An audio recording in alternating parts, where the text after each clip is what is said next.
Hello, everyone from Chelsea Fan TV. We're back in the podcast. Well, I don't even know what we call this show. Have we got a name for it yet? No. Just the podcast, isn't it? The We'll day make up after. as we go along, innit? Hey, listen, Lewis. It's midday. It's 12 o'clock, Lewis. I know, ungodly hours and everything. But it is an honour to be here. First time in the studio. Nice little spot. And yeah, great to be here. Up the Chelsea. Hey, and we got Charlie as well back again. Scott on my left. We're going to be reviewing everything about the Heidenheim game and then talking about anything relevant to the club at the moment. Let's start off with you, Scott. I mean, did you watch the game yesterday? I presume you did. Yeah, I watched about the first half. Second half, I was out. I caught kind of the last 10 minutes, saw the second goal. But yeah, I was impressed overall for the most part. I think for some players, it was kind of a continuation. I know we'll kind of probably get into more of like the nitty gritty a little bit later on, but most players I thought it was a continuation. Some players, it was kind of the nail in the coffin, I think, or like a couple of players. And then considering that's one of the better teams we'll face in the competition, we handled them for the most part quite easily. I think it kind of speaks well going forward. Yeah. Lewis? Yeah, probably one of the more tougher ties that we've had. Probably more credit to Heidenheim. I don't know if you guys have heard about their story, them climbing up from the 5th tier to the 1st tier, but they're always going to give you a decent game. But yeah, like I think just quality showed at the end of it. There was a lot of panic at halftime just because we hadn't scored yet. But really, I think it just came down to us just being like, just having a little bit of a lack of cutting edge. It looked like a goal was coming regardless. Heidenheim weren't that much of a threat. It's just we hadn't really broken the deadlock. As soon as we did that, nothing really to worry about. So, yeah, it's probably one of the more difficult games that we'll have, but easy. I can't believe their manager's been there for 17 years. And they went 17? 17 years. Since they were founded in 07. He joined as an interim. Founded? Yeah, because they were a new team. They're like 2006. What? No. They left like a multi-club group in 07. I think they were called Heiden something else. Because I thought they were 18 something. That's when they were founded. Probably before like us. the OG club and everything. But Heidenheim as an entity was only from 2007. They climbed from the 5th tier all the way up to the 1st tier and just got European football this season. All under the same coach. Oh, I didn't realise that. So they're actually almost as... And they even new beat as Bayern Noah. last season. It's almost like a Luton. Bayern 3-2 last season at that same ground. Yeah, mate, they finished 8th in their first season in the Bundesliga, which is obviously why they're Conference League now. Big up to the manager as well, man. Big up to that's him. mad. 17 years, still going strong. I think it's the longest reign in Anyone. German football history. I think that's what Probably. they said on the commentary. yeah, on TV. that Your would make guess sense. as good as yeah. mine. Charlie, what did you make of the game? Yeah, look, it weren't the most exciting. It was definitely the toughest test since Newcastle for the so-called kind of second side. Yeah, we got the job done. It was professional. Eventually, we took our chances. I suppose the only, I was going to say negative, but the only thing we could have improved on was seeing the game off quicker. It shouldn't have taken until the last couple of minutes for us to get a second goal and make it convincing. I know they had a load of offside goals, but when you see how far offside they were, it's no wonder those guys were unmarked in the box the entire time. But we got the job done, mate. It was nothing particularly exciting. I don't think we really found out anything that we didn't know already. But yeah, you get there, you keep the 100% record, you get away with the 3 points, and now for the last 2 games we're through, and we can just kind of do whatever in those ones. Absolutely, and I think we always hold off on the goalkeeping subject, but we're going to start there today because my personal opinion, I think Jorgensen's man of the match. I honestly think that if it's not for Jorgensen, obviously we've got to give Sancho his praise, Vega as well. We're going to speak about every aspect of the team, but Jorgensen did what Sanchez never does, or very rarely does. He kept me just totally calm. Like, I wasn't even thinking about the goalkeeping position. I wasn't nervous when he had the ball. He passed on his left foot, his right foot. I thought the distribution was good. There was one part of the game where Badiashile took a goal kick. Jorgensen wasn't looking. I actually blame Badiashile for that because I think you've got to communicate and at least see who you're passing to, have a bit of awareness. But, I mean, for me, that was the game that we wanted to see from Jorgensen against Newcastle in the Cup. And then we got the complete opposite. In fact, people said after that game that Jorgensen was poor, but I didn't think that was the case. Yeah, neither did I. I thought that, to be honest with you, he was just let down by the rest of his team when you're playing with bums. He had like one iffy pass that Newcastle game and nothing else. Anyone who's blaming him for that's crazy. Exactly. This is what I'm saying. But this game, without, how could I describe? this is the closest thing to what we saw from Petrovic last season, this season. I can't remember another game where I say, you know what, goalkeeper outstanding on all fronts. Now, Sanchez has saved us in games, but I never felt like he was a good passer. He still messed up his distribution. There was always a moment, right? We may not have conceded in that moment, but you understand where I'm coming from.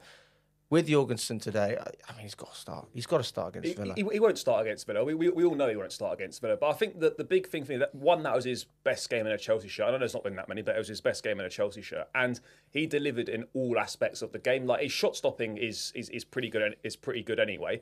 And then, as you said, mate, like, the biggest thing for me is when you're watching him, you're not worried about him being on the ball. You're not worried, not even thinking about the goalkeeper. But every time Sanchez gets the ball, there's this like nervousness of what's he going to do? Is he going to make a mistake? When's he going to make the mistake? With Jorgensen, I'm just like, it's just pretty chill. You're just there. All right, the keeper's got the ball now. Whatever. No problems. It's a complete contrast.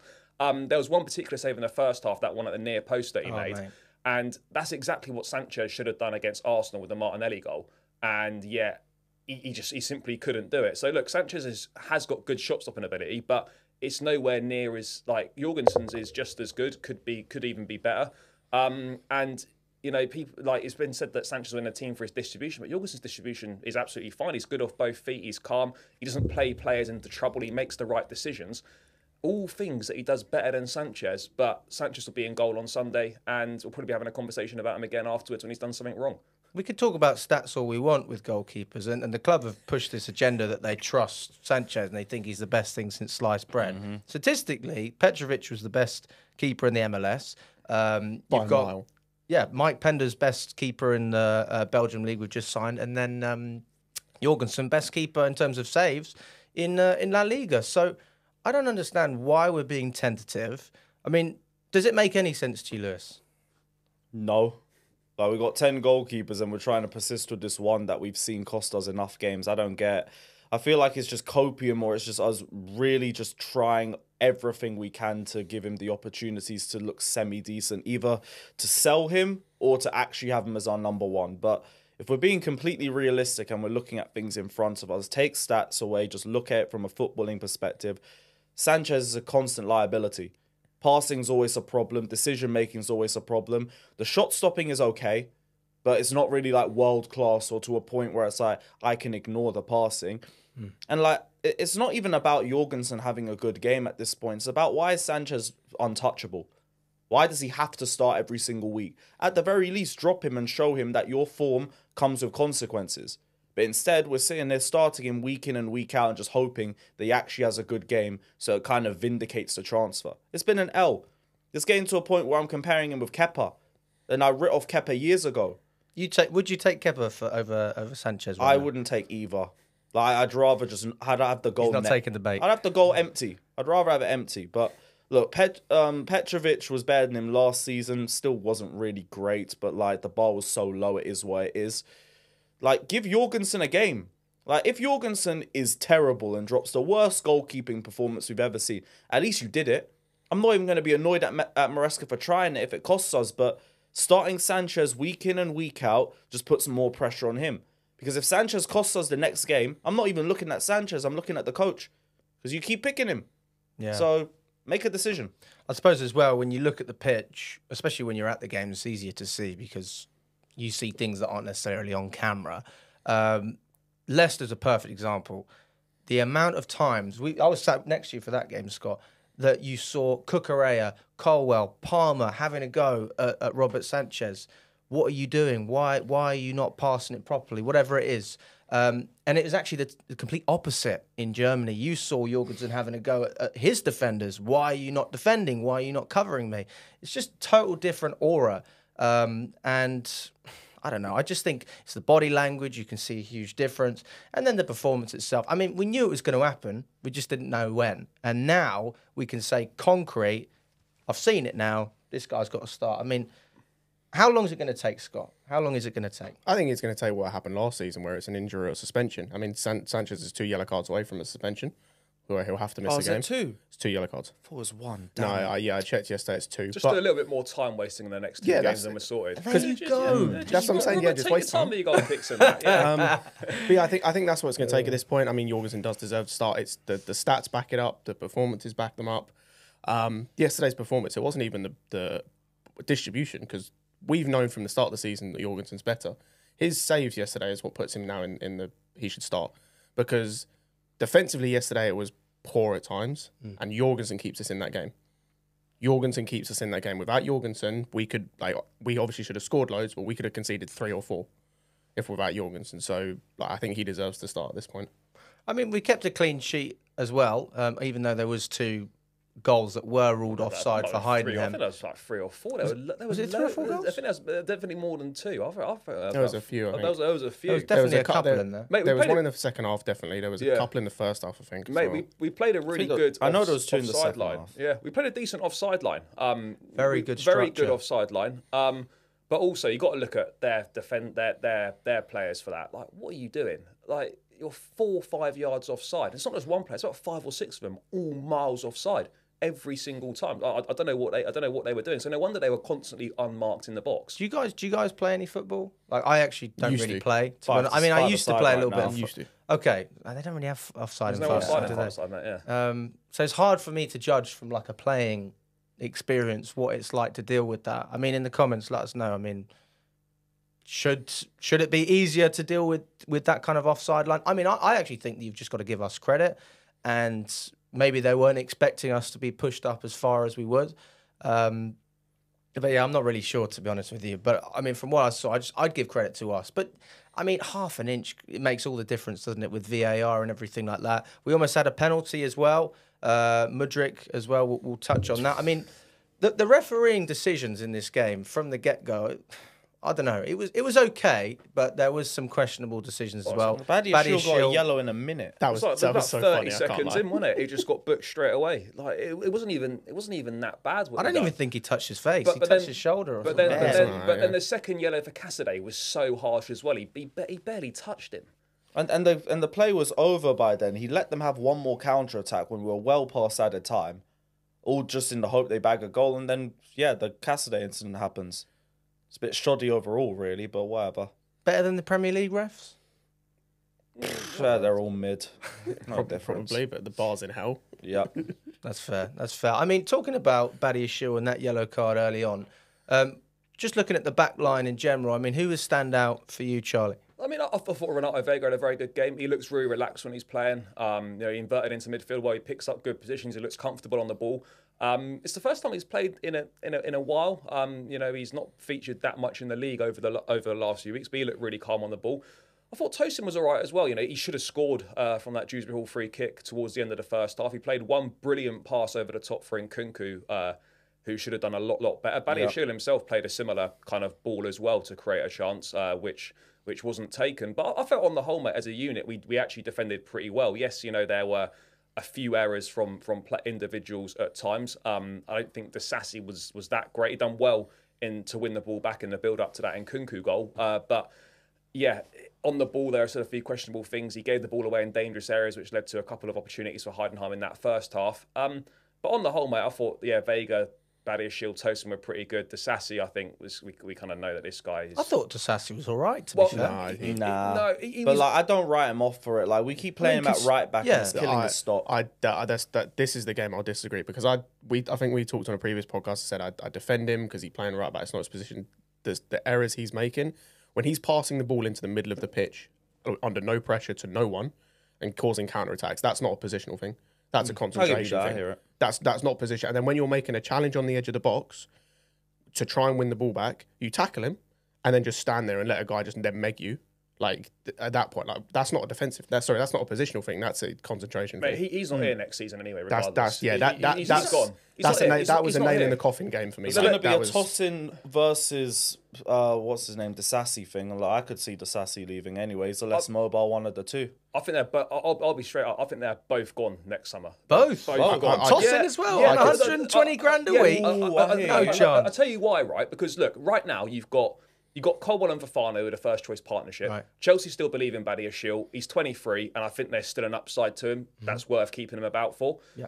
The Sassy is last in the pecking order. He's not playing. He's not going to get many minutes in the Premier League at all. He'll be moved on in the summer. Maybe if someone comes in January, you might even look at him going then. And then Tosin's an interesting one. He come in on a free with a view to making a profit. Now, if we bring in a centre half, let's say a Thomas Araujo from Benfica or whoever it might be, I honestly think next season centre backs will be Colwell, Fofana, Badiashile, plus who we sign, and then Vega as an emergency can fill in as a fifth centre back if we need one. Honestly, think that Tosin and Disasi will both be gone.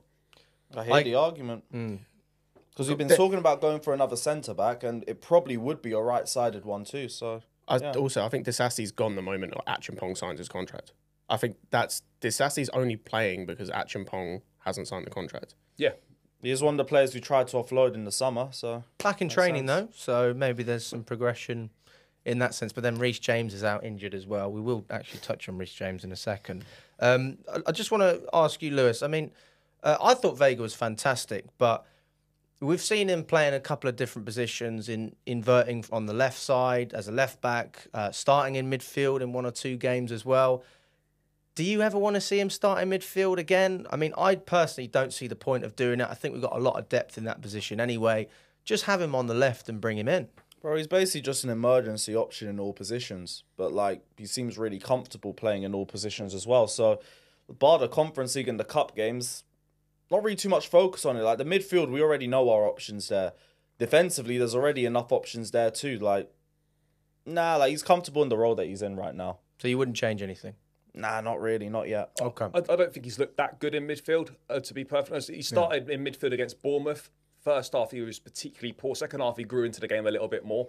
And then in the cup game against Newcastle, he started in midfield as well. And he was poor, but I know everyone was terrible in that game. He looks a lot more comfortable at left back. I think that was why he was signed. He was signed as a backup left back. But look, he can cover multiple positions. And as Lewis said, he'll be a useful squad player that can fill in multiple areas as and when required. And for the money we paid for him, which weren't very much, I think it was about 12 million, it is an absolute steal. It's a massive bargain, to be fair. And that I don't think that we're signing a player like that with a view of selling with a profit. I think there's an option to do that, so I guess it's smart business. Like you said, a bit like with Tosin, although I'd argue the wages, that's going to make it a little bit more difficult. On Vega, 100%. If you wanted to sell him, you're 100%. He's already worth more than we bought him for now. He's become a Portuguese international. He started the last 2 games for them. He's worth more than we paid already. What's his market value? At least about 20 million. 25. I think it could be 25. He could even push 30. The fact that he's versatile as well, and that's actually something that you could say about a lot of our players as well. We've got some good versatility in our Swiss Army knife mold. That's what we were told all summer. Yeah, I was going to say I'm less convinced. What? They talk about Swiss Army knife players. Yeah. Wait, what? Basically, that's model. Like the way that the reports are that Chelsea looking for Maresca wants Swiss Army knife type players, and basically players who can do multiple positions. Yeah. Why is it a Swiss Army knife? Because you got all the different things in it. Swiss Army I know, but like, you got all the different things. Oh, in just it. different. That was the buzzword used for it, innit? Sorry. I didn't think we'd be explaining what a Swiss Army knife was to you, mate. But there we are. But yeah, the versatility thing. Sorry, just quickly. The versatility thing's interesting, right? Because I think it is useful, but I also think for certain players it can be a problem as well in terms of not being able to lock down a certain position. I think we had it with Loftus-Cheek when he was here, and a few others. It's great to have that versatility, but I also think it can be a little bit of an issue as well. I think it's when you got the expectation to start when it is. Like when you got a Vega, it's a bit easier. Yeah. I just think with the versatility thing, I disagree. I just don't see many players in our team that are versatile. Because the only reason I say that is outside of Vega, I don't, because everyone that we thought was versatile, I keep hearing, but they're not playing in the right position when they play badly. Well, they're not versatile then. You can't do this, they're versatile, but then they're not good when they don't play in their best position. I hear it all season. We've dragged Nkunku's positions back. He can't do the left. But he's played every position in the front line in his career, but he's not versatile. But he can't play. On Nkunku, quickly, Maresca said though, he views him as a versatile player, can play all across the front line, right? But then he said that in the pre-season, I think it was. Yeah. And now we're 4 or 5 months later, and it's I'm playing as a number 9, but we know he's not a number 9. But I can't play him in his best position because we got Palmer and whatnot. Honestly, it just sounds like he's learning about the players as the season went on. It's kind of like us, where it's he could play anywhere. No, not on the wings. No, not really up to you. Just a 10. I don't think Nkunku is that versatile across the front line. Certainly not for us. Out wide, it doesn't work. And as a centre forward, he's better as a 9 than he is out wide. But in terms of his best position, it is as a 10. But that's going to be the position that he finds himself playing in the least this season. Yeah. What do we make of Nkunku's game, Scott? I thought it was decent first kind of half an hour. And then it just got to a point I felt like he was trying to do too much. The one thing that I'll say about Nkunku's performance, especially first half from what I saw, is it was good, but if this is a guy that's meant to be world class or was meant to be the best player in the team when we signed him, he doesn't look like that. And so I think it might be a case of just kind of jigging and reshuffling our expectations. Right. Like if we just consider him a good squad player in the team, I thought it was a very good game. But if he's meant to be one of the best players in the team, it's an okay performance. What's his role then, Scott? Let me ask you that. What's his role in the team? I don't know. Because he's not a starter, but he's meant to be with the talent that he was meant to have. This is what I mean. Is like, on a talent perspective, he's meant to be one of the best players in the team, especially in the front line. But I didn't see that last night. So I'm like... But what I'm saying is I would expect goals, and I'm seeing goals. So for me, although, yes, you could argue maybe you should press a little bit more, maybe not making enough runs compared to a player like Jackson. Is he linking up the play as well as you want him to?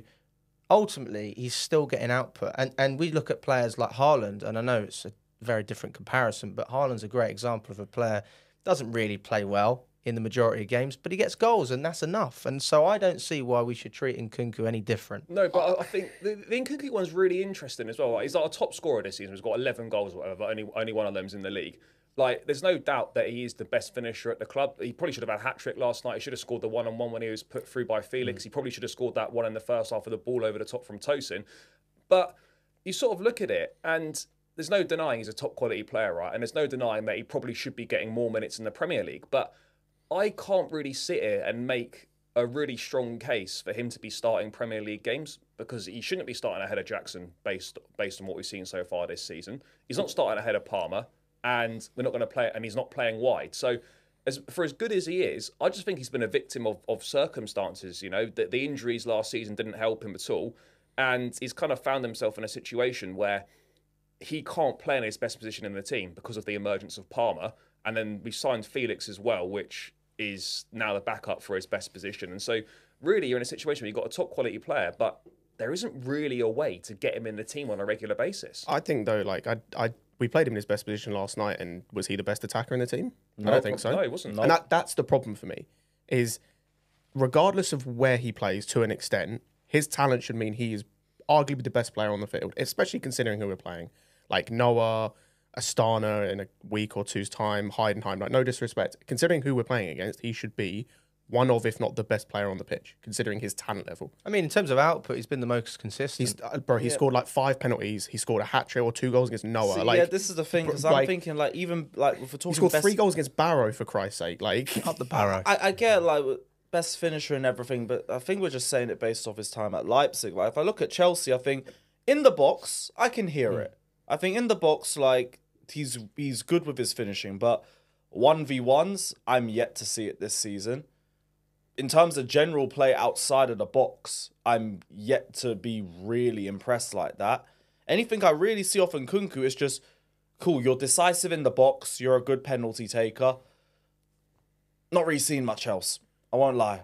Not really seeing much else. And like, you look at Nicholas Jackson, his finishing's improved. That was the one thing we needed from him this season. Palmer is Palmer. You're not getting in over him. The end. It's like, I think what you said was perfectly. If we want to look at him as a squad player, calm. I have no problems. But like, I get it. We've seen him as one of the high-profile players just based off his name in Germany. He's not really made that name at Chelsea, so I don't really want to keep just bigging him up based off stuff that he's done at other clubs. When I see at Chelsea, like, nah, like you're fine in the role that you're in right now. Yeah, well, he's got many years on his contract left. What, 3 years left on his contract? Yeah, I wouldn't be surprised if he left in the summer. I know, like, Chelsea saying they don't want to sell him and whatnot, but if you like, there was an offer, we got our money back on him, they would more than likely accept that. And if a striker does come in the summer, then Nkunku's career at Chelsea is done, which sounds mad 2 years after signing him. You know, we all thought it was going to be the main guy. You know, we had constant briefs last season. Oh, you know, Chelsea, you know, believe that when Nkunku comes back, everything's going to transform and whatnot. And now we find ourselves in a situation where he's probably not going to be here next season. Things have transformed, that's for sure. I mean, we're a lot better than we were, but just not with Nkunku starting week in, week out. I mean, the wages as well, that's probably a factor, especially with this ownership. He's almost on 200 grand a week. I think he's on about 180. That might be a factor. But I think you notice, sorry, just quickly, like the players that signed either under the previous ownership or in that first window when Bowley was doing his thing where he signed Aubameyang and all those players, most of those players are now being moved out because they were on sort of the old style contracts or whatever. I mean, obviously Cucurella is one that has obviously transformed himself and is not going to be going anywhere. But you look at all the players that signed in that window, most of them are gone. And I wouldn't be surprised if Nkunku does go and the contract he's on is part of the reason. And maybe the age is, well, I know 27 is nothing in football, but for this Chelsea team, 27 is like, OAP age, isn't it? Which is mental. But I do think that I think he's just been an unfortunate victim of circumstance, and he will be someone that goes somewhere else and does well. Yeah. And so be it. Like, I hate it when people say, "Oh, we should have kept him because he's done well elsewhere." Sometimes some players it just doesn't work out at a certain club, and that's fine. If he goes and does well somewhere else, no problem. But if he wasn't doing it for us, there's no point keeping him, hoping that he will do something. And I just don't see right now how Nkunku sort of transforms himself into being the guy that we think he is, because you're not going to get what Jackson's doing from Nkunku. No, but I do think you'll still get output. I mean, that's the one thing I would do to defend Nkunku. And we can bring up the argument of he played against this team, he still did it. Yeah, right? Of course. So as long as you did it, why should I have a problem? Do you think Jackson would have the same amount of goals or more goals than Nkunku if he'd played all them cup games? I'm so glad you brought this up. If he plays tonight, yesterday, if Jackson plays yesterday, he has a hat-trick. Noah, he has another hat-trick too. The amount of chances Gui had yesterday that he messed up, if Jackson has those same chances, he scores. Didn't even think about those ones. Yeah, Bro, Gui could have had a hat-trick yesterday, easy. How do you pronounce it again? Gui. Is it Gui, I think. There's no I at the end. Call him Giu. I don't know. He has said how to say it. I remember when he first signed for us, Charlie. Remember we were on the phone. I was going, "Is this how you say it?" We'll just call him Mark. That'll be fine. Big up Mark. Yeah. It's a bit like Dave. Yeah. Well, yeah, we'll call him Mark. But yeah, no, I think there's a legitimate case to be said that if Jackson had played the cup games that Nkunku would have, would he have scored 10 goals in those games? I think quite possibly, yeah, or maybe more. But would Nkunku have scored 7 goals in the league this season if he'd started all the games in the league like Jackson has? I'm not sure he would have done. I think that's really harsh. I don't think it is. I don't think it is harsh. But you've got to look at the types of goals that Jackson scored. Nkunku's I don't not think he scores getting a in Leicester position. goal. He doesn't- Well, I think he scores a different type of goal. Yeah, sure, but is he scoring that at Leicester? As Lewis said, he's not scoring that goal against Leicester because he's not doing that persistent work off the ball. I mean, I'm not even going to sit. I'm not even hating on Jackson, but I just think they're totally different players. But Yeah. just because they're different players doesn't mean that they can't perform in the This is squad. not- No, but I think Jackson's better across the pitch, where I think Nkunku's best in the box. And I think that's the difference. I'll put it to you this way: does Nkunku score the goal Jackson scored against Leicester? No, but does Jackson score the goal and Nkunku scored against Bournemouth? Probably not. No. No, probably But not. that's my point. in the box, though. Yeah, it's in the box. yeah. Absolutely. So, He's but I mean, better- I'm he's not. better I in don't the even. box. I feel like I'm this trying to is- say but- Nkunku's better, but I'm not. No, he's I'm not. just saying that saying Nkunku's he is. good. He's good. more than good enough No, to but play he's for good. Chelsea. No, he's good. He's good enough to play for Chelsea. Absolutely. In the role that he's in now. But I don't. And I can accept but that. I don't see how he's going to want to be a regular star. He's going to want to play a lot more than he currently is. You've got the World Cup coming up in 26 at the end of next season, right? He's back in the France setup. He needs to be playing regularly to get in that squad. And I do not see how that happens for him. If he stays at Chelsea, he won't be in that France World Cup squad. I think it's because he won't get the minutes that he needs. Yeah, I mean, I do feel for him because I do. I mean, he's better than where he is right now in terms of. I think he is. In better terms than, of yeah. the He's going to get role he's league minutes playing, anyway. and a majority of other We've got teams in 9 the Premier fixtures this starting. month, and Jackson's a one yellow. Exactly. So if Jackson's smart, Jackson get booked against Villa, miss the Southampton away game, come back in for Spurs. Yes. All these tactical bookings. We need. No, but you need- Sanchez you needs need to to pick do up that. 2 Yeah, Jackson, yellows. if you're watching, this is the one game we want you arguing Yeah, with the ref. Jackson get straight on booked in this minute 1. game. Yeah. Kick the ball away or something. Yes, them ones. Fair enough. I have to say, I don't know. Let us know what you think. No, guys, it's in the not. comments. Nkunku's good. We're not saying he's not a good. Nkunku's not a good player, by the way. Before anyone thinks that, it's just There's a reason why he ain't starting in the league. exactly. Fair enough. Fair enough. I mean, let's talk about Mark Guiu. Do you think that he maybe needs to go on loan in January? Is that a fair? Do you know what I saw? fair Right? argument? I think Matisse said this after the game. Right? Why couldn't we have just given them Conference League minutes that Guiu's having? We could have just developed that to Fofana and sold him for a bit more of a profit. Like, what was the point in signing Guiu? To be perfectly honest, because I know it was an opportunity in the market. It was £5 million release clause. You're obviously going to make a profit on him, but the guy is not playing any Premier League minutes, and he's literally playing on a Thursday night every so often. He can't even get 90 minutes in that competition. What was the point? I'm going to be honest. I don't actually know if he's a striker. Like, I know he is a striker, but the way he plays, I don't know if he is. He has some really nice raw attributes. Like, he's got a similar thing that Jackson had last year, but worse. I mean, he's only 18, like, to be fair. Yeah, and I don't think any of us are writing him off, but like, he's got really nice kind of movement around the box. His link-up play was actually really good yesterday. It's just when he gets in the box and has a chance, it's nothing. There's nothing. Like, his shooting isn't it. His heading isn't really it.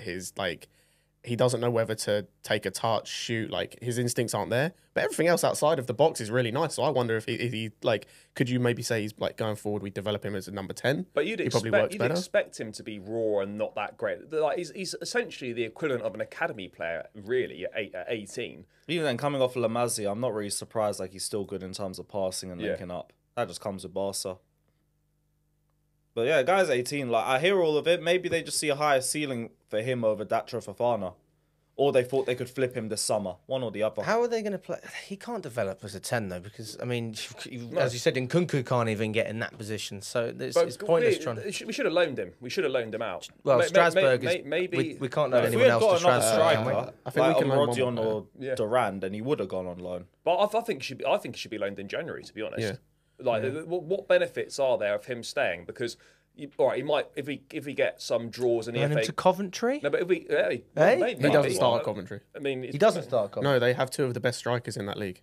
Oh, swear down. Yeah, they're one of their strikers was like the 4th top goal scorer last season, despite them finishing like I think mid-table. These guys just spawn goal scorers. First Jokeris, now this. I think he should go on. He should go on loan in January, like because as we get into the latter rounds of the Conference League, he won't be getting a look in because obviously we'll start playing more of the so-called first team. You might get a couple of games in the FA Cup if we get draws against much lower level opposition, but there's no point him just all he's doing really is training and playing maybe once every couple of weeks. You're not going to develop as a player doing that. Do you think he needs to go out on loan in England or maybe abroad? Anywhere. Anywhere where he can just work on his finishing. Because as I said, that's the main issue. It's not his all-round game is good. Like it's just finishing. Go somewhere where you can play regularly and you'll get chances. That's the thing. He got to go somewhere where he's going to be playing every week. I'm with you on that, boys. I'm with you on that. Let's talk about Jadon Sancho. Probably on par with Jorgensen for me in man of the match. Very, very close between those two. 2 assists in this game. He's been out for ages. He wasn't even injured. He was sick. Well, he was ill, and then he had a bit of a knock. Yeah. He had a knock as well, did he? So that was his first start in over. That's the first game he started for us since Liverpool. He didn't look like he'd been gone, though. I mean, he looked fresh as anything, comfortable, relaxed, in control. And he had that bright spark that created the moments that we ended up scoring from. Yeah, just quality. It's just what you expect from Sancho. Like, he's not meant to be involved in the B team in general. We just put him there to get his sharpness up to speed. Clearly, barely even needed that. Like, I'm not surprised. Like, if he's one of those players who's meant to be outright starting in the first team, you need to show it in the Conference League, and he showed it. So, yeah, hit him and Jorgensen up for man of the match. I didn't expect anything less from him. Do you think we should continue with Sancho on the right-hand side, or do you want to see him on the left, Neto on the right? Because when we were just talking about versatility, I actually think those two players are a great example. You can switch them, and it won't really make a massive difference, but you've got a totally different dynamic. And it freshens the pair of them up as well. Like, we saw Neto boss it on the left wing against Arsenal. Then we switch him onto the right-hand side. It just re-energizes him, gives him a few more ideas and ups the creativity, scores straight afterwards. So, yeah, like Sancho and Neto, that's the wing pairing I want to see going forward, but I'm not going to. It's going to be Noni and Neto again. I think we will eventually see that wing pairing.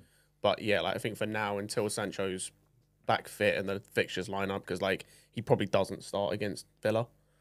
Just because he's played. Yeah, just because he played, like, I think he played most of the game. When did he come off in, like, late stoppage time? It was like 80-something or, no, he'll be on the bench. It'll be 100%. But the way he plays is, like, it's effortless. Like, the stuff he's doing, the link-up play with Nkunku in the first half was really nice. The way he moves, the movement for the second goal, the Mudryk goal, the weight of pass he puts, that was a perfect way to pass for Mudryk to come onto and hit top bins. And it's like, that's just what he's able to do. That's what he was like at Dortmund. That's what he was like in spells at United, but there were other issues. Like, this is the player he's been, just an effortless player. And it's not just that effortless, it's effective. Like, we go back to what I said about Felix, like, after the Leicester game and all the criticisms I had about him. That was what Sancho was doing. It's all the stuff we do in terms of the tricks and flicks and making everything look easy with the effectiveness, with the final product, with the actually making a difference in the final third. I think that's the big thing that like Madueke can maybe learn from Sancho is weight of pass and decision making in the final third. Because as Scott said, you know, weight of pass was great for the Nkunku goal, and it was great for the Mudryk goal, and just in general his decision making in that final third. I know he's little bit more experienced and he's played at a higher level for a longer amount of time than Madueke has, but them little things there, if Madueke can even just get a little bit of that from Sancho, that's going to make such a big difference to his game. And yeah, look, Sancho himself can probably, he's one of them players that will always look for the pass. Sometimes, you know, he should maybe, you know, have a few more shots on goal as well. And I think we spoke about this before, where we got sort of in Sancho and Madueke, you've got like two opposites. Madueke probably takes the shot on too much, whereas Sancho probably looks for the pass too often. So you've kind of got two contrasts between them. But if Madueke can get a bit of Sancho's like guile in the final third in terms of weight of pass, in terms of decision making, that's going to make a big difference to his game. Yeah, I mean, out of the two, Charlie, I mean, who do you prefer at this moment? I mean, we know that Madueke has been a real starter for Maresca, but when Sancho was fit, he had a lot of minutes as well. Who do you prefer if you were to look on that right-hand side, for example? Because Madueke is not exactly going to challenge on the left. Look, I think if we're basing it on current form, I'd probably say that, you know, for me, I'd probably be starting Neto on the right, and then you're looking at Sancho, Mudryk for that left hand side right now. I don't think Mudryk is a million miles away from a Premier League start right now, and he will start a game in the league over the next few weeks. I wouldn't be surprised if he started against Southampton. I think the Southampton game is the one where we're going to see the most changes.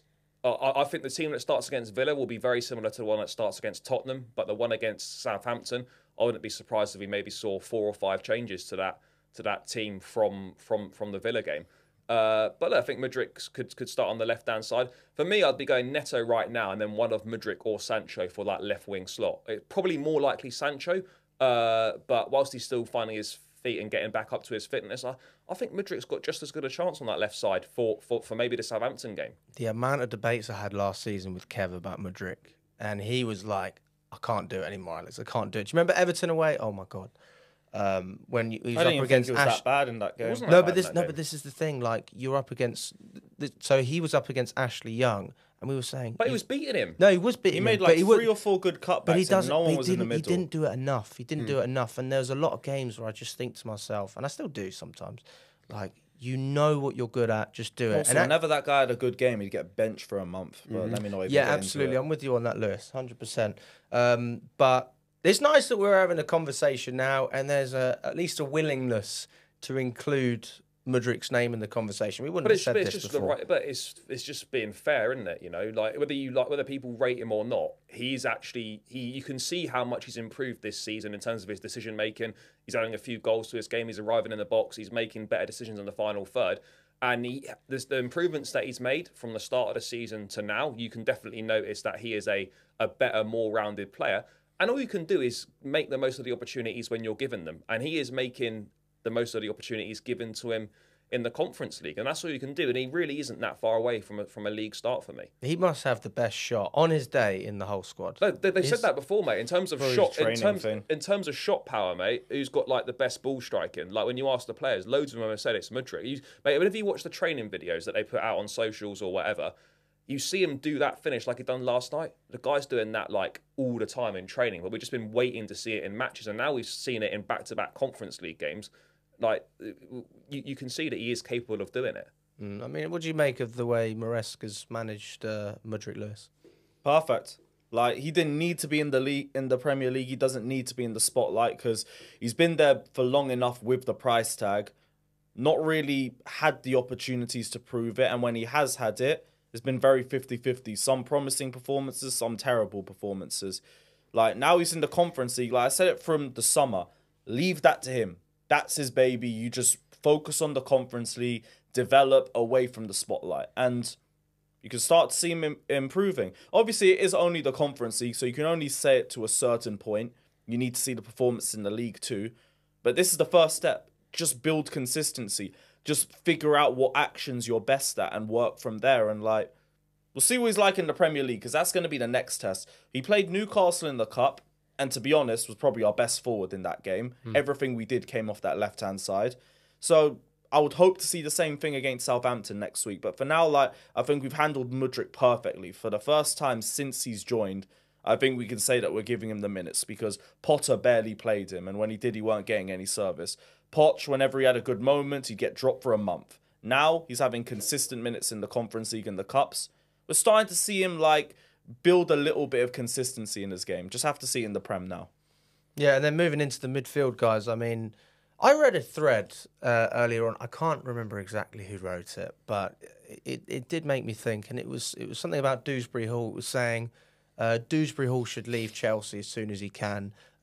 All the fans hate him, this and that. And I thought to myself, I don't hate Dewsbury Hall. I don't think any fans hate him. I think it was from the start of the season. Whenever he'd misplace a pass, they'd all start doing Gallagher chants in Matthew Harding. Oh, is that what it is? Yeah.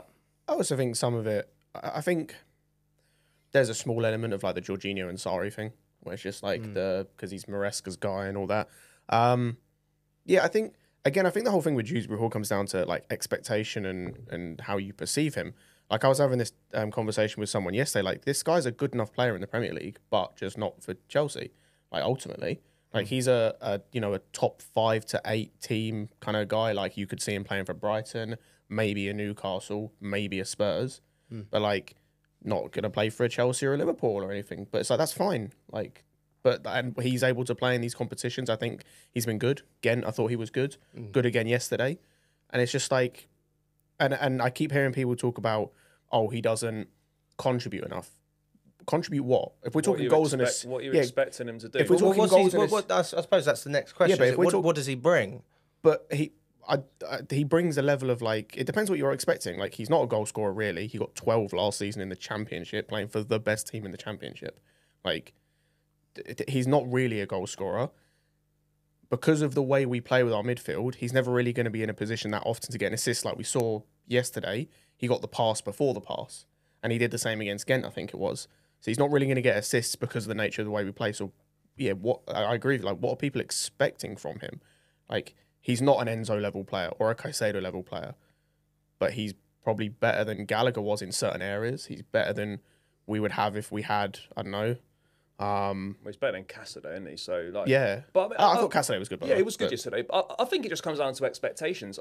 We all knew when he signed in the summer that this was going to be a squad player, and like he wasn't going to be putting up trees and putting in amazing performances. Like I don't get why people are so bothered by him. We know exactly what he is. It's a fair conversation to have. Should we have signed him in the first place? We didn't really need him. He's not really adding anything to the squad that we didn't already have. But he's here. I haven't got a problem with him. He's not going to play on a regular basis. We know that.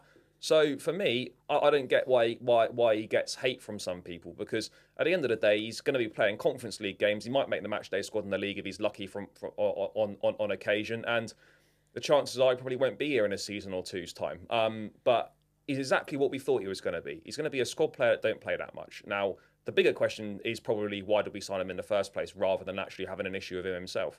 Do you think this is a signing then that the club approached Maresca about maybe and spoke with him? I don't know, because the sources said it didn't even have anything to do with that. But, I mean, you put 2 and 2 together, like Maresca joins and then you bring in Dewsbury Hall and literally stop a Brighton medical to get it to happen. Like, it does seem like it's got something to do with Maresca joining. But I think ultimately, people don't like Dewsbury Hall. Well, certain people don't like Dewsbury Hall. Number one, because he's Gallagher's replacement. And because he's not starting week in and week out, they're thinking, oh, why did we sign this guy? But Gallagher weren't going to start this season anyway, so it's a pointless argument.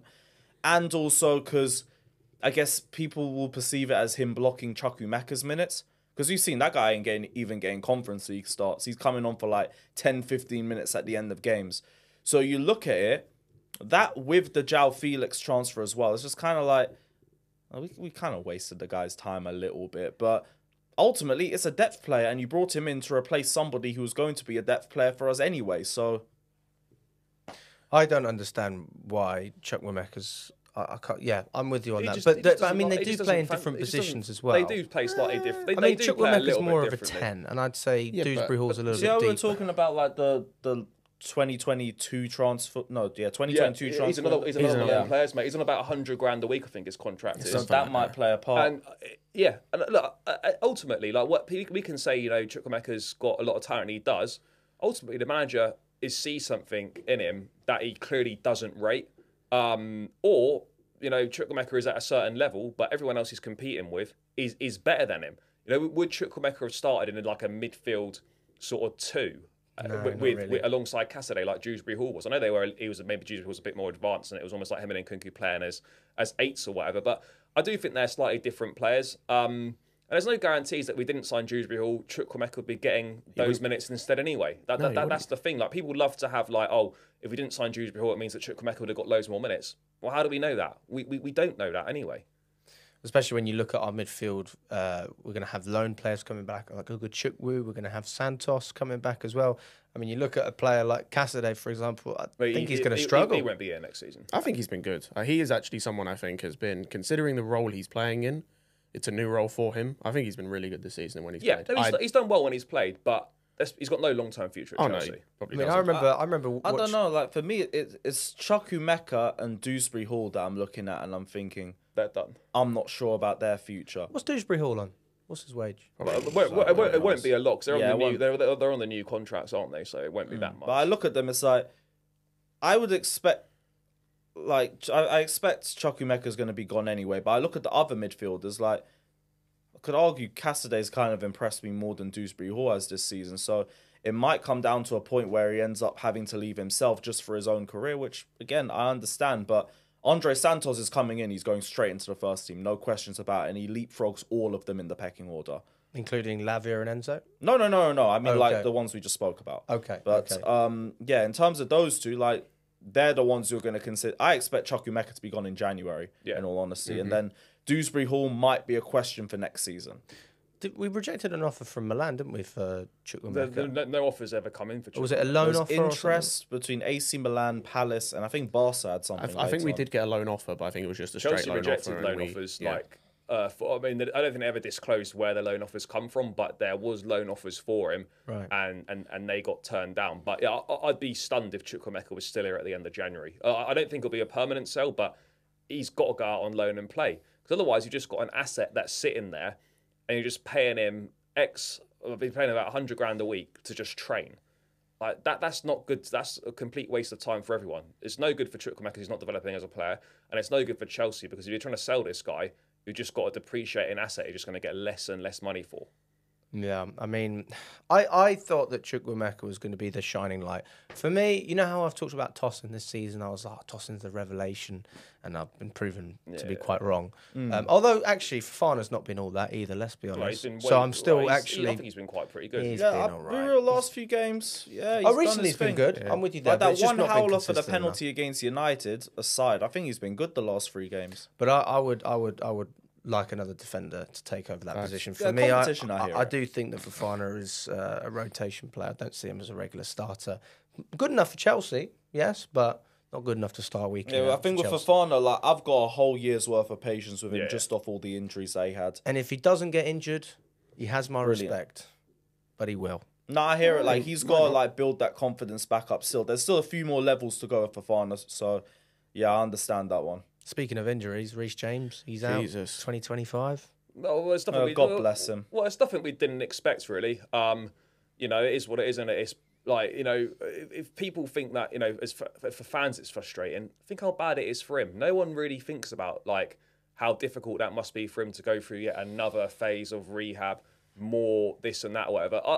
For me, from a personal standpoint, I haven't got it in me to give up on him, and if take the time you need. Like, we're used to him not being available. Like, this doesn't really this doesn't change anything from my point of view. Like, I don't rely on that's the saddest thing about it, is no Chelsea fans actually rely on Reece to be available. So this news, as bad as it is, it doesn't change anything in the team because he's not been available to play. So for me, I haven't got it in him to give up on to give up on him. And I also just think, like, when it's difficult, you need people to rally around him, and people that say, "Oh, sell him." Like, fine, that's your opinion, but if you actually logically think about it, we talked about this the other day, I think there's very, very little market for Reece James under these current circumstances. Like, who is going to pay him the money that he's on right now, they're not. Or the value that And- we want. Yeah, and who's going to pay a transfer fee that actually Chelsea want? I legitimately think there is pretty much zero market for Reece James. And that is understandable right now. And for me, like the conversation can be had, should he be captain? Probably not. But in terms of getting rid of him, no, absolutely not. I just don't buy it at all. Look, I echo all of it, but I also know that we're just speaking of hope at this point. Yeah, for sure. And if there's Chelsea fans who do want to let go of Reece James, I can't even say anything against that at this point. Like, I think Chelsea fans as a whole have been so patient with Reece James. And we know why. Like, when he's fit, he's the best right back in the world. Forget the league. It's just a question of when he's fit. And, like, it's starting to become too much. We've been patient for about 3 to 4 years. And because of his ability, and also because I know he's loyal to the club and he has that ability, that is the key point. Like, loyalty's great and everything. You have to be good. And he's good. That's why he's still got time with me. But I get it if anyone wants to let him go. I understand. Ultimately, it's too many injuries at this point. I can't keep saying, just be patient, just wait till he'll be back. And I do think players can overcome it. I've seen the likes of Robben do it, the likes of Pulisic do it as well. It could be the case of Reece James. But we're not speaking in absolutes. We're speaking on ifs and buts and maybes. So, again, if people want to give up at this point, I hate it, but I understand. I get it. Yeah. If you're the owner right now, so you're Egg Barley, let's just say, because you're all about the pound note. How do you approach this scenario with James? He's got a long time on his contract. He's one of the higher earners. He's got commercial value. He has to halve his wages. Right. That was my argument for Kante when everyone said he should stay. I was like, he can stay if you halve his wages. Because, for Reece, for us to keep him, or for me to want to keep him, my expectation was half the games in the league. Don't care about Conference League. In the league, I said at half the games, that's what, 19? Yeah. He's on 4, I think. He won't hit 9. I don't even think he'll For him to hit 19 19, for how long he's out, I think it's 2 or 3 months. It's the same hamstring, by the way, as well. I think they said back in January, no? But back in I mid-January. think it was 2 or 3 months as well. Mid-January, I think. But if it's 2 months, it's never actually 2 months. Yeah, is so it? it also it depends if he comes back in. I think you just got to forget it with Reece. Also, He'll be back when he's back. It depends if he comes straight back into the team and whatnot. But for him to get 19, he has to play basically every game when he comes back onwards in the league, which I don't think he hits. And at that point, as I said, I think he has to halve his wages. You can't be on 250k a week playing 10 games a season. No, I think that's a fair point. If we're coming back to loyalty as well, like you just said, I mean, if we are that loyal, and I do believe that loyalty comes into this, then I think a player like Reece James would happily take a pay cut if you really love Chelsea that much. By the way, let's not act like we're stripping him of all of his assets, taking away his house. It's not like that, right? You're still going to be on over 100 grand a week, considering you're a player who. And this is another thing. I mean, my perspective on this, to be honest, I'm very much on the fence. I don't really know. But I could argue for both sides quite well. But one thing I would say, if you were looking at selling Reece James, I do think that there are more reasons to sell than reasons to keep. You've got the financial aspect. You've got the dressing room aspect. Players looking up to their club captain. Or is this what I want to be like when I'm 25, 26, however old he is? Just in the physio all the time. Maresca's called him out publicly for because he needs to be more vocal. I do think he acted on that, though, because the Newcastle game, he does a perfect response. Like, my thing, though, is that if Reece James was to accept a pay cut, I think that's more than enough grounds to keep the armband. Because I think that's exactly what you'd want to see from your captain. Say, okay, cool, I'm not committing enough for my team, I'll drop my wages. I'll show the incentive to do that. But, like, you got to get to that conclusion first. We have to talk about whether that's even a possibility at this point. Right now, it's just about getting him back to full speed and just hoping that this is the last injury that he's got. But it's difficult, isn't it? Because I understand for a lot of people, like, enough is enough now. They've kind of drawn the line. But at some point, as a club, no matter how committed you are to a player and how good he is and whatnot, there has to come a certain point where you just can't carry on like this. Now, I think there'll have to be some adult conversations in the summer when he comes back from his latest setback. If he gets injured again over the second half of the season when he comes back from this one, then as much as you love the guy and you don't want to give up on him, it becomes a very difficult position to find yourselves in where you can actually justify keeping said player on. if he's not going to be available for 10 games in a season. So for me, I think it is close to last chance saloon. I'm not there yet, but I can understand if people are there. That's fair enough. But I think the real serious thing is when he comes back from this thing, if he gets injured again this season, then it's almost just like, it almost feels inevitable. Something different needs to happen. Like you would even if you don't sell him, maybe you need to negotiate a wage drop, or maybe you need to negotiate something like a pay-as-you-play deal. And then once performance based, but then once you've proven, Do any players have that? No, they used to have that. But they do, but they're like 30 something. But once we're talking that old, but once you've players. proven that you can stay fit for a number of games and whatnot, then you can go back to your original contract. Maybe we have to sort of think. Guy, he's 24, man. I know, but then maybe you have to think about something different on the financial side of things if you're not going to sell him. Because from a business perspective, and football clubs are a business whether people like it or not, it doesn't make business sense to be shelling out that much money on someone who is not contributing anything to the team. He, by the way, you say he's 24, Lewis. He has now, I think, missed the same number of games for injury that Kante did for us, if you include the game from yesterday and the Leicester game. In Kante's whole Chelsea career? Yes. Kante missed 129. Before the Leicester game, Reece missed 127. Oh, I would have thought he missed more, to be honest with you. He's been injured that much. There's still a lot of games, isn't there? There's a lot of games, yeah. Look, we just have to hope he comes back all right. And but the worst thing is that we probably know that you got very little confidence in him staying fit for the remainder of the season when he comes back. That's probably the worst thing. Like every time you watch him, it's like you can't really enjoy it because you almost got that sense of waiting for something to go wrong because it's happened so much in the past. See him drop on the ground and get a heart attack. Yeah. Yeah, bless him. But the annoying thing is, though, he completed back-to-back 90s against Newcastle and Man United, and you sort of thought, maybe we started to get that confidence. We're turning a bit of a corner. But you notice, like, very few of the injuries that he picks up are actually in-game. I know the Everton one last season, which he had the surgery on, was in-game, but most of these things that are happening, they're happening in training. Yeah. But it's also us just rushing him back. Like the last 3 or 4 managers did it, from Tuchel to Pochettino. No, that's what the annoying. Lampard to Pochettino. Yeah, Lampard as well. And like, this is the first time we didn't do it. He was so careful with him as well this time. Yeah. Like, so careful. He played such a small percentage of the minutes that are actually available that he could have played since he's come back. Such a small percentage. We've been so careful with him. I think the biggest thing, like, what they need to do, if they haven't found out already, why it keeps happening. There has to be a reason for this. All these experts, all this sports science, all this and that, you must know why this keeps happening. There has to be a reason for it.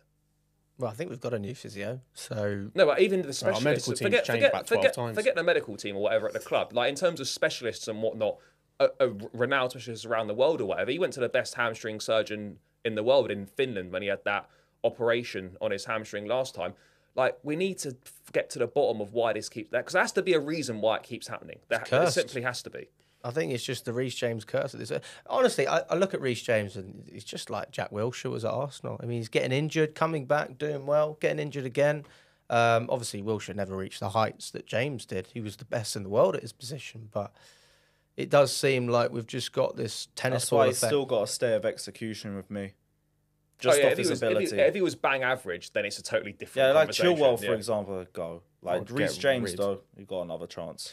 Yeah, I mean, we got to get the wages off the book somehow, and we will. I mean, Sterling will go, Chilwell will probably leave, and that will free up space for probably a new striker, maybe some new defender. Hey, knowing Chelsea, we might get another goalkeeper. Oh, please. But listen, guys, we're going to round it out there. Guys, if you haven't already heard of Omely, they are the sponsors for this video. We're going to be going live on Omely every week, multiple times, talking about upcoming games or reviewing games as well. I'll be going on there with either Scott, Charlie, Lewis at points throughout the season. So jump on. There is a link in the description. Click the link to download Omely. Check it out. If you haven't already subscribed to Charlie and Lewis and Scott, the links are going to be in the description as well. And thanks for coming on, guys. Pleasure. No problem at all.